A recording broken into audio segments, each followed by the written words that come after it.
क्या आपके दिन के 24 घंटे भी कम पड़ जाते हैं घर के काम, बच्चों और अगर जॉब है तो उसको निभाते निभाते? ये सारे काम बिल्कुल आसान नहीं है, लेकिन थोड़ी सी अगर स्मार्ट प्लानिंग की जाए ना, और कुछ ऑर्गेनाइजेशन और कुछ डीआईवाईज आइडियाज़ रोज़मर्रा की ज़िंदगी को काफ़ी ज़्यादा आसान बना सकते हैं। तो आज मैं आपके साथ बहुत सारी practical tips and tricks share करने वाली हूँ, जो मेरे लिए तो काफ़ी ज़्यादा यूज़फुल हैं, तो सोचा आपके साथ भी शेयर करूं। तो हेलो एंड अस्सलाम वालेकुम, कैसे हैं आप सब? आई होप आप लोग सब ठीक ठाक होंगे। हमें अगर अपने दिन को पूरा अच्छा बनाना है ना, तो सुबह जल्दी उठने की आदत आप डाल दें। फिर चाहे आप दिन में थोड़ी सी देर के लिए नैप ज़रूर ले लिया करें। तो सुबह जब आप जल्दी उठते हैं ना, तो आपके बहुत सारे काम आसान हो जाते हैं। आप अपने घर तो बहुत अच्छी तरह से देख सकते हैं, उसके साथ साथ अपनी भी केयर कर सकते हैं। तो अगर लेट हो जाती है ना, तो देखिए कितने काम सारे डिस्टर्ब हो जाते हैं। तो थोड़ा सा जल्दी उठ जाने से, फ्रेश होने के बाद आप अपनी स्किन केयर थोड़ी सी कर सकते हैं। सन ब्लॉक लगा सकते हैं, अच्छा सा मॉइस्चराइजर लाजमी लगाना चाहिए। और यहाँ पर ये जो डस्टबिन है ना छोटा सा, मैं आपको इसीलिए दिखा रही थी कि इसको मैंने काफ़ी अर्सा पहले मैंने बनाया है, आपके साथ मैंने इसको शेयर भी किया था। और बाल होते हैं कॉम में, थोड़े थोड़े से हम इधर उधर फेंक देते हैं ना, तो इसमें डाल सकते हैं। और उसके साथ साथ कुछ भी छोटा मोटा सा कचरा ड्रेसिंग टेबल वाला, वो आप इसके अंदर थ्रो कर सकते हैं। उसके बाद मेन जो डस्टबिन है ना, उसमें डाल दीजिए। उसके बाद आप अपना बेड उसी टाइम अगर बना लेंगे ना, इस तरह से चुटकी बजा के, तो भी आपका दिन बड़ा अच्छा स्टार्ट होगा। बेड शीट थोड़ी सी सेट कर लीजिए और आपका रूम पूरा सेट लगने लग जाता है। और उसके साथ साथ रात की इधर उधर चीज़ें पड़ी रहती हैं, वायर्स वगैरह, वो जहाँ से भी आप गुजरे ना, वहां से खाली हाथ बिल्कुल भी ना गुजरा करें। कोई भी चीज़ जो आपको इधर उधर नज़र आ रही होती है ना, उसको सेट करके रख लें। साथ साथ अगर किचन में ले जानी है तो वहां पर भी ले जा सकते हैं। तो इस तरह से आपके काम है ना आसान हो जाते हैं। तो मैं तो वैसे वर्किंग भी हूँ, तो मुझे तो ये सारे काम करने हैं, वरना तो मुझसे कुछ भी मैनेज नहीं हो सकता। एक वीडियो के लास्ट में मैंने स्प्राउट्स है ना, उसका चीला शेयर किया था। तो मेरी एक सिस्टर ने कहा था कि आप इसकी कंप्लीट रेसिपी शेयर करें। मैंने तो ऐसे ही लगा दी थी लास्ट में क्लिप, मुझे नहीं पता था कि कोई कमेंट भी आएगा। तो मैंने ना ये जो स्प्राउट्स होते हैं ना, उसके अंदर एक दो लहसुन डाली है, एक मिर्च डालूंगी, इसके सीड्स हैं लेकिन ये इतनी ज़्यादा तीखी नहीं है। और उसके साथ साथ हरा धनिया मैंने ऐड किया है। और उसके बाद थोड़ी सी प्याज अगर आप चाहें ना तो इसमें ऐड कर सकते हैं, नमक डाल के। और उसके बाद आप इसको ना चला लीजिए। अगर ज़रूरत पड़ती है पानी की तो थोड़ा सा पानी डाल के, और उसके बाद थिक सी एक पेस्ट रेडी कर लीजिए। स्प्राउट्स मैं खुद ही घर पे बना लेती हूँ और काफ़ी हेल्दी होते हैं, प्रोटीन रिच होती है, तो हम इस तरह से इसको यूज़ कर सकते हैं। और वैसे तो अंडा बनता है रेगुलर, लेकिन कभी कभी नाश्ता थोड़ा सा चेंज हो जाता है। तो कुछ इस तरह से ये पेस्ट बन गई थी। मुझे ज़्यादा थोड़ी थिक लग रही थी, तो मैंने इसके अंदर थोड़ा सा और पानी ऐड कर दिया था। ज़ीरा मैं पहले भूल चुकी थी, तो मैंने अभी इसके अंदर भुना हुआ ज़ीरा ऐड किया है। थोड़ा सा नमक कम लग रहा था, वो भी मैंने ऐड किया, मिर्ची भी ऐड कर दी। तो अब ना एक मैंने ले लिया है फ्राइंग पैन, इसमें देसी घी के साथ मैं इसको फ्राई करूँगी। हल्का सा ही लगाया, ज़्यादा मैंने नहीं लगाया है। जब ये अच्छी तरह से गर्म हो जाएगा, और उसके बाद मैं ये इसके अंदर डाल दूँगी। और कुछ इस तरह से आपको इसके अंदर फैलाना है। और अगर आपके पास नॉन स्टिक है ना, तो ही आप बनाइए। तो क्या आप अगर चाहें तो दूसरे में भी बना सकते हैं, लेकिन मुझे तो नॉन स्टिक में ठीक ही लगता है, क्योंकि स्टिक नहीं होता है। अगर आप बहुत ज़्यादा एक्सपर्ट हैं कुकिंग में, तो आप किसी भी बर्तन में बना सकते हैं। मुझे तो इसी तरह से ठीक लगता है। तो बस एक लेयर मैंने इसकी दे दी है, इसको मैं अच्छी तरह से फैला दूंगी। जब ऊपर से ये ड्राई होने लगेगा, तो मैं इसको फ्लिप कर दूंगी। ऊपर से जब हल्का सा ड्राई हो जाएगा ना, तभी आप इसको फ्लिप कीजिएगा, वरना ये फ्लिप नहीं होगा, टूट जा सकता है। तो इस तरह से दूसरी साइड भी मैंने इसको पका दिया था। और बस ये नाश्ता हमारा रेडी हो चुका है। और किसी भी के साथ आप इसको सर्व कर सकते हैं, दही के साथ भी ले सकते हैं। मैंने तो चाय के साथ इसको इंजॉय किया था, अच्छा बनता है और थोड़ा सा चेंज भी हो जाता है। हमारी अपनी कुछ हैबिट्स ऐसी होती हैं जिनसे ना हमारा घर ऑर्गेनाइज हो जाता है, हमारे काम आसान हो जाते हैं। तो देखिए नाइट टाइम रूटीन है ना, पूरा किचन में रात को ही क्लीन करके सोती हूँ। और अच्छी खासी जो क्लीनिंग है ना मेरी हो जाती है। और फिर सुबह है ना मेरा नाश्ता बिल्कुल आराम से बन जाता है। और उसके बाद वही बर्तन होते हैं जो मुझे समेटने होते हैं। डाइनिंग टेबल भी मैं क्लीन करके सोती हूँ, और इसके ऊपर भी चीज़ें हो जाती हैं, क्योंकि ये बिल्कुल सेंटर में रखा होता है।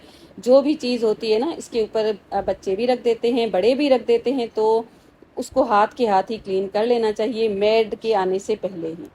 क्योंकि घर के कुछ क्लीनिंग ऐसी होती हैं, कुछ काम ऐसे होते हैं वो खुद हम ही अच्छी तरह से कर सकते हैं। और यहाँ पर ये एस हुक है ना, काफ़ी अच्छी क्वालिटी का है। ये वाली जो चेयर है ना, इसके बैक में मैंने हमेशा लगाया होता है ये जो बैग्स होती है ना, उनको हैंग करने के लिए, क्योंकि हमेशा इस चेयर के ऊपर पड़ी रहती है, अच्छी भी नहीं लगती है। इस तरह से हैंग की जा सकती है।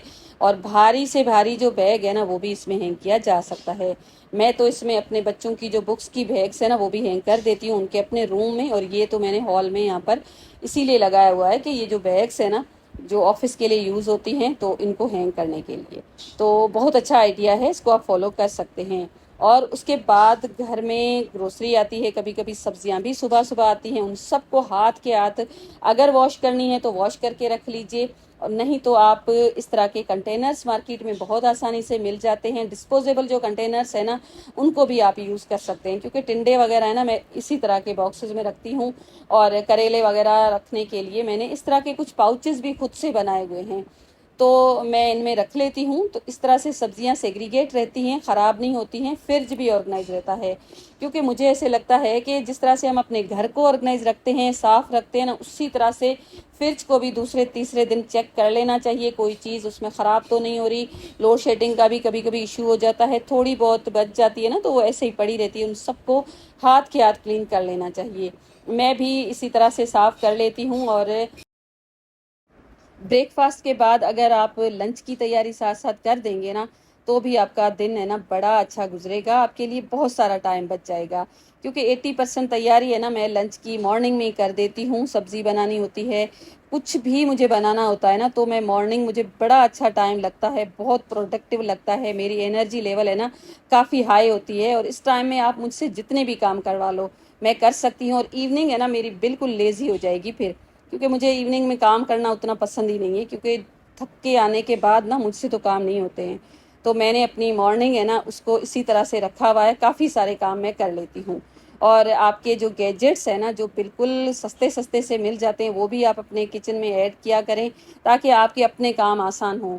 जैसे ये एक छोटू सा चॉपर है, इसको वॉश करना भी आसान है, हाथ के हाथ बस इसको वॉश किया, ड्राई करके रख दिया, बस यहाँ पर इसका काम कंप्लीट हो गया है। साथ साथ थोड़े थोड़े से जो बर्तन होते हैं ना, उनको साथ साथ वॉश करते रहना चाहिए, क्योंकि लास्ट में बहुत ज़्यादा हो जाते हैं। अब एक मेरी सिस्टर पूछ रही थी कि आप ही ये वाली बोतल कैसी है, तो बड़ी अच्छी है, बिल्कुल भी ऑयल ड्रिप नहीं होता है, बहुत अच्छी है और ग्लास की है। अपनी कुकिंग को आसान बनाने के लिए और किचन में कम टाइम गुजारने के लिए मील प्लानिंग बेस्ट ऑप्शन है। मैं तो हमेशा मील प्लानिंग करती हूँ, बहुत ज़्यादा ना सही 1 वीक की ज़रूर करूँगी। चने बॉयल करके रख लिए, कोई सब्ज़ी कट करनी है तो वो कट कर सकते हैं। साथ में कुछ मेरिनेशन के लिए भी आप इस तरह से फ्रीज़ कर सकते हैं। फ्रूट्स कुछ ऐसे होते हैं जैसे वाटरमेलन हो गए या तो फिर अंगूर है ना, इनको भी इस तरह से बिल्कुल साफ़ सुथरा करके फ्रिज में रखेंगे ना, तो घर का कोई भी मेंबर है ना उठा के खा लेगा। और जब हम सब्ज़ी बनाते हैं किचन में या कुछ भी कुकिंग करते हैं ना, तो लाजमी नहीं है कि बस हमें सब्ज़ी बनानी है तो वही बनाना है, बाकी हम कोई भी काम नहीं करेंगे। तो मल्टीटास्किंग करने से ही हमारे काम आसान होते हैं। जितनी देर में ये सब्ज़ी बनती है ना, उतनी देर में तो मैं अपने किचन के बहुत सारे काम कर लेती हूँ। मेरे पास कमेंट्स आते हैं कि आप ही ये स्टैंड मिक्सर कैसा काम करती है। बहुत अच्छा काम करती है। मैंने बाकी तो डो मेकर्स कोई यूज़ नहीं की, इसी को यूज़ किया है, तो मैं इसका आपको बता सकती हूँ। अगर आप इसको लेने का सोच रहे ना, तो ले सकते हैं। इसमें आप आइसक्रीम बना सकते हैं, पिज़्ज़ा की डो इतनी कोई ये अच्छी बीट करता है ना, तो आप इसमें बना सकते हैं। मैं इसको तकरीबन 4-5 साल से तो यूज़ कर रही हूँ और मुझे तो ये लाइफ सेविंग लगती है, क्योंकि इतनी देर में ये आटा गूंथती है ना, वहाँ मैं बहुत सारा काम कर लेती हूँ। और ऐसे भी कमेंट्स आते हैं कि आप ही, जब अल्लाह ने हाथ दिए तो मशीनें क्यों यूज़ करनी। तो अल्लाह ने हाथ हमें बहुत सारे काम करने के लिए दिए और हम कितने सारे काम करते हैं। एक आटा गूंदने के लिए अगर हमने मशीन रख ली तो हमने कोई गुनाह थोड़ी कर लिया। तो आपको ना इस तरह से अपनी ज़िंदगी को आसान बनाना चाहिए। अगर आप अफोर्ड कर सकते हैं, जेब इजाज़त देती है ना, तो आप अपनी लाइफ को जितना हो सके ना आसान किया करें। मैंने जब से अपनी घर गृहस्थी शुरू की है ना, तब से मैंने अपने कपड़े जो है ना 1 हफ्ते कभी भी नहीं रखे होंगे। लेकिन पिछले कुछ मंथ से मैंने एक हेल्पर रखी हुई थी, क्योंकि मेरे लिए काम काफ़ी ज़्यादा हो रहे थे, तो मैंने सोचा कपड़े धोने के लिए मैं रख दूं। तो वो ना वीकली आती थी, तो इतनी मैं कोई तंग हो जाती थी ना, क्योंकि संडे के दिन जब लॉन्ड्री होती है ना, तो बड़ा तंग हो जाता है बंदा। मुझे तो बड़ी इरिटेशन, तो मैंने ना उस मैट को हटा दिया। अब बिल्कुल उसी तरह से हम रेगुलर कपड़े धो लेते हैं, तो मेरे लिए इनको समेटना भी आसान हो जाता है। और यहाँ पर ये जो 2 बॉक्सेस हैं ना, ये रेगुलर जो घर पे यूज़ होने वाले कपड़े वो हैं, कुछ ट्राउज़र्स हैं, और जो मेरे बाहर के कपड़े हैं ना, जो मुझे स्कूल वगैरह यूज़ करने होते हैं, तो उनको मैं हमेशा हैंग करके रखती हूँ। फिर चाहे आयरन किए हुए हों या ना हों, इस तरह से हैंग करके मैं लटका तो देती हूँ। फिर मुझे जब टाइम मिलेगा, तो मेरी बस यही कोशिश होती है कि इन कपड़ों को मैं आयरन कर दूं। और पूरे घर की जो डस्टिंग है ना, वो भी मैं खुद करती हूँ। और छोटे छोटे से टूल्स है ना, वो मुझे लगता है कि मेरी काफ़ी सारी हेल्प करते हैं। जहाँ पर मुझे 2 मिनट लगते थे ना, अब मैं 2 मिनट में काफ़ी सारी डस्टिंग कर लेती हूँ। आपको भी कहूँगी कि आप ना इस तरह की छोटी छोटी सी इन्वेस्टमेंट अपनी ज़ात के लिए ज़रूर किया करें, अपने काम को आसान बनाने के लिए। जैसे ये छोटा सा वैक्यूम है जो मैंने टेमो से लिया था, इतना ज़्यादा हैवी तो नहीं है, लेकिन इस तरह की क्लीनिंग बड़ी आसानी से हो जाती है। ड्रॉर्स में जो बिल्कुल कॉर्नर्स में जहाँ डस्ट वगैरह होती है ना, वो भी मैं इससे साफ़ कर लेती हूँ। और रेगुलर है ना, आप ऐसा नहीं कि पूरे घर के बड़े बड़े काम खोल के बैठ जाएं। और जो डस्टिंग है ना, जब हम खुद करते हैं ना, तो इतनी अच्छी करते हैं कि आपको फिर 2 से 3 दिन करने की कोई ज़रूरत नहीं पड़ती। और जब हेल्पर करती है ना, तो पता भी नहीं चलता कि ये डस्टिंग हुई है या नहीं हुई है। तो देखिए, रेगुलर ना ऐसे काम हम नहीं कर सकते जिससे हम खुद थक जाएं, लेकिन कभी कभी ना ऐसे काम अगर कर लेंगे ना, तो हमारे घर है ना साफ सुथरा रहेगा। हमारे अपने जो काम है ना, डीप क्लीनिंग में हमें उतना ज़्यादा टाइम नहीं लगता है। घर के काम वगैरह होने के बाद अगर आपको थोड़ा सा टाइम है ना, तो आप कोई भी कॉर्नर क्लीन कर सकते हैं। अपना ड्रेसिंग टेबल की ड्रॉर उठा के उसको साफ कर सकते हैं, साइड टेबल क्लीन कर सकते हैं। जैसे मैंने ये जो डस्टर्स है ना, इनको क्लीन करना था, तो सोचा इसको साफ कर लूँ हाथ के हाथ, ताकि ये साफ भी हो जाएं और पड़े पड़े गंदे भी ना दिखें और ये ख़राब भी ना हो। तो इनको वॉश करना बिल्कुल आसान है, नॉर्मल जो सर्फ है ना उसके साथ मैंने इनको वॉश किया। और ये फ्लफ़ी से जो दोनों ब्रशेज़ है ना, इनके अंदर मैं कंडीशनर ऐड कर देती हूँ, जो फैब्रिक होता है ना, फैब्रिक कंडीशनर। तो इससे ना ये बिल्कुल सॉफ्ट हो जाते हैं। तो अच्छा आइडिया है, इसको आप ज़रूर ट्राई कीजिएगा। इतना अच्छा ये सॉफ्ट कर देता है ना इनको, क्योंकि ये ना फिर रफ़ हो जाते हैं कुछ टाइम यूज़ करने के बाद, क्योंकि इसके ऊपर ये जो बाल है ना बिल्कुल जुड़ जाते हैं। तो कॉम वगैरह मैंने करके और उसके बाद हेयर ड्रायर के साथ बिल्कुल इनको ड्राई किया ना, तो बिल्कुल नए जैसे हो गए थे। तो बस चीज़ें हैं ना, मुझे ऐसे लगता है हमें लेनी नहीं होती, कि उनकी केयर भी करनी होती है। तभी हमारा घर है ना ऑर्गेनाइज रहता है, साथ साथ बजट भी हमारी मेंटेन रहती है। मुझे ऐसे लगता है कि हम जो लेडीज़ हैं ना, उनके लिए घर सब कुछ होता है। हम है ना अपने घर के कामों के लिए खुद को भी निगलेक्ट कर देते हैं।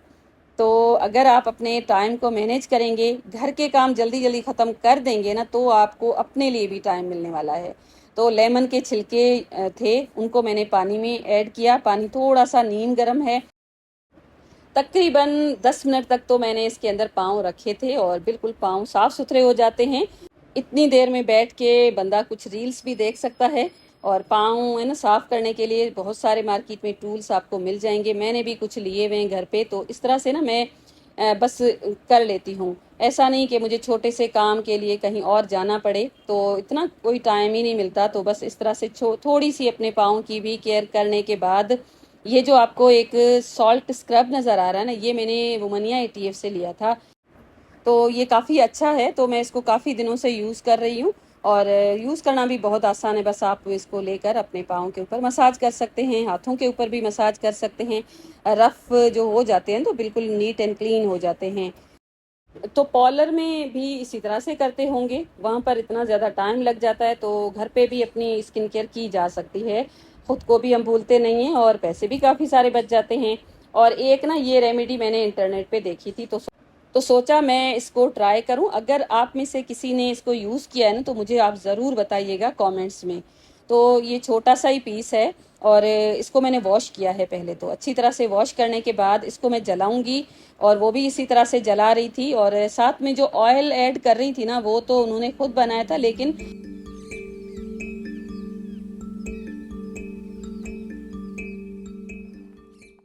तो जो ऑयल होता है ना, वो भी मैं खुद घर पे ही बना लेती हूँ। मैं मार्केट से ऑयल नहीं लेती हूँ, क्योंकि मार्केट वाले भी सेम ही ऑयल यूज़ कर रहे होंगे ना, और इनकी क्वालिटी भी पता नहीं कैसी होगी, मुझे तो भरोसा ही नहीं है। तो मैं ना ऑयल घर पे ही बना लेती हूँ। सरसों का तेल गरम करके उसमें प्याज वगैरह डाल के, बहुत ज़्यादा प्याज है ना उसको काला नहीं करती हूँ, तो ऑयल का जो कलर है ना बिल्कुल ख़राब नहीं होता है। तो अब तो मैंने ये रेसिपी देख ली थी, तो सोचा ऑयल तो मेरे पास ऑलरेडी बना हुआ है, बस जूट रोप को जला के इसके अंदर मैं मिक्स कर दूं। तो इसको बिल्कुल जला के मैंने राख कर दिया, फिर मैंने इसको ठंडा कर दिया। ठंडा करने के बाद इस ऑयल में ऐड कर दूंगी। अभी फ़िलहाल तो थोड़ा सा है, लेकिन बाकी मेरे पास रखा हुआ है, वो मैं इसमें ऐड कर दूंगी। तो 24 घंटे रखने के बाद मैंने इसको यूज़ किया था। फ़िलहाल तो मैंने एक बार ही यूज़ किया है। वैसे मेरे बाल है ना इतने ज़्यादा बिल्कुल भी नहीं झड़ते हैं, और बस इसी तरह से मैं इसको रख लूँगी। आप मुझे बताइएगा कि अगर आपने इसको यूज़ किया है ना, क्योंकि भाई काफ़ी सारा ये इंटरनेट पे वायरल हो रहा है, तो हो सकता है आप में से किसी ने यूज़ किया, मुझे ज़रूर आप बताइएगा। और मुझे जो रिजल्ट्स मिलेंगे ना, वो भी मैं आपके साथ ज़रूर शेयर करूँगी अगर आप कहेंगे तो देखिए, स्टैंड मिक्सर में जब आप आटा लगाते हैं ना, तो थोड़ा सा जब मिक्स हो जाए तो आप इसको छोड़ दीजिए। तो 5-10 मिनट रेस्ट देने के बाद ऑयल थोड़ा सा लगा के उसके बाद अगर आप गूंदेंगे ना, तो आपकी जो लाइट है ना उसकी भी बचत हो जाएगी। तो बहुत सारे ऐसे भी कमेंट्स आते हैं कि एक तो लाइट नहीं होती है, एक तो महंगी भी हो गई है, तो यहाँ पर भी आप थोड़ी सी बचत कर सकते हैं। मैं तो वैसे ही लगा देती हूँ पहले, और जब मुझे रोटी बनानी होती है ना, तो मैं थोड़ा सा ऑयल का स्प्रे करके इस तरह से मैं आटा है ना दोबारा चला लेती हूँ। इससे बहुत अच्छा नीड हो जाता है। तो रोटी ना आज मुझे बस 3 ही बनानी थी, तो इनके ऊपर घी वगैरह लगा के, ऑयल वगैरह लगा के मैं रख दूंगी। बाकी जो आटा होता है ना, उससे मैं रोटी बना लेती हूँ, थोड़ी थोड़ी सी पका लेती हूँ, और उसके बाद मैं इसको फ्रीज कर लेती हूँ बिल्कुल ठंडा करने के बाद। क्योंकि अगर हम आटा रखते हैं ना फ्रिज में, तो आटा बिल्कुल काला हो जाता है, और दूसरी बार हमें रोटी बनाने का बिल्कुल दिल नहीं करता है। तो मुझे ये ऑप्शन ठीक लगता है। तो बहुत ज़्यादा मुझे रोटियां साथ बनानी भी नहीं पड़ती हैं, 2-3 है ना फ्रीज हो जाती हैं, तो दूसरे टाइम में हम इसको यूज़ कर सकते हैं। और देखें, ये आटा कि बिल्कुल ब्लैक हो चुका है। अब ना एक बहुत ही अच्छा सा DIY आपके साथ शेयर करती हूँ, क्योंकि आपको मैंने बोला था कि DIY ज़रूर शेयर करूँगी। तो देखें, एक लिपस्टिक है ना, वो बिल्कुल खाली हो चुकी थी, तो मैंने इसको फेंका नहीं है, क्योंकि मुझे ना इसको बनाना था। काफ़ी दिनों से मैं सोच रही थी, बस लिपस्टिक का ही वेट कर रही थी कि ये खाली हो जाए। तो इसको वॉश किया, और उसके बाद एक कॉटन का पीस लेकर इसको इसके अंदर मैंने कुछ इस तरह से स्टिक कर लिया, तो यहाँ पर एक पैड बन जाएगी। तो इसके अंदर ना सेफ्टी पिन आप रख सकते हैं, कोई भी पिन रख सकते हैं। इसकी आपको बहुत ज़्यादा ज़रूरत पड़ती है अगर आप काम करते हैं बाहर जाकर। तो मुझे तो पड़ी थी ज़रूरत, और मेरे बैग में ये पिन थी ही नहीं, तो मैंने सोचा इस तरह से जितनी भी पिन्स हैं, एक मैंने नीडल रखी है जिसके अंदर मैंने धागा भी डाल दिया है, एक मैंने इसके अंदर सेफ्टी पिन रख के, और लिपस्टिक को इस तरह से मैं बंद कर दूंगी। तो इससे अच्छा है ना कि लगेगी, क्योंकि अगर हम एज इट इज़ बैग में रख देते हैं तो सुई वगैरह लग सकती है। तो इस तरह से हम रख सकते हैं, और बहुत अच्छा आइडिया है। एक बार पहले भी मैं आपके साथ शेयर कर चुकी हूँ, और आज मुझे इसकी ज़रूरत थी, मैं इसको बना रही थी, तो सोचा आपके साथ भी मैं शेयर करूं। और मैंने देखा है कि बहुत सारी ऐसी फीमेल्स हैं जो वेल क्वालिफाइड होने के साथ साथ सिर्फ अपना घर संभालती हैं। उनको घर से बाहर जाके काम करने की इजाज़त इसीलिए नहीं है कि उनसे घर मैनेज नहीं होगा, फिर बच्चे है ना निगलेक्ट हो जाएंगे। अगर आप अपने कामों को बहुत अच्छी तरह से मैनेज करेंगे ना, तो कुछ भी निगलेक्ट नहीं होता है, उल्टा आप बहुत अच्छी तरह से अपनी सारी रिस्पॉन्सिबिलिटीज़ निभा सकते हैं। और ये जो हमारे असेंशियल्स हैं ना, इनका भी हमारे बैग में होना लाजमी है, क्योंकि कभी भी किसी भी चीज़ की ज़रूरत पड़ सकती है। तो छोटा सा एक मैंने पाउच बनाया है, इसके अंदर मैं इनको लाजमी रखती हूँ, और इस तरह से ना हमारी ज़िंदगी आसान हो जाती है। किसी के लिए हमें सोचना नहीं पड़ता है, तो हम दोनों तरफ से बहुत आसानी से अपने कामों को कर सकते हैं। क्योंकि जब एक औरत अपना घर संभालती है ना, तो उसके लिए अपने सपनों को पूरा करना बिल्कुल बड़ी बात नहीं है, आराम से कर सकती है, हर कोई कर सकता है। बस ये कि किसी को इजाज़त होती है, किसी को इजाज़त नहीं होती है, पूछना पड़ता है। तो अपनी जो बहनें हैं, अपनी जो बेटियां हैं ना, और जो स्पेशली बीवियां हैं, उनको उनके जो अरमान हैं, उनके जो ख्वाब है ना, वो पूरा होने दिया करें, ताकि हमारे पाकिस्तान है ना वो तरक्की कर जाए। क्योंकि हमारे पाकिस्तान में सिर्फ मर्द है ना वो कमाते हैं, और बहुत सारी आबादी है ना औरतों की, वो ऐसे ही बैठी होती है। तो पूरा काम दोनों तरफ से होगा ना, तो ही हमारा मुल्क आगे बढ़ेगा। बहुत सारे लेक्चर्स के साथ साथ आज के वीडियो का मैं करती हूँ एंड। वीडियो लाइक ज़रूर कीजिएगा, क्योंकि इस तरह के वीडियोस बनाने में थोड़ी सी मेहनत ज़्यादा लगती है। शेयर कीजिएगा, चैनल को सब्सक्राइब कीजिएगा। Thank you and bye bye.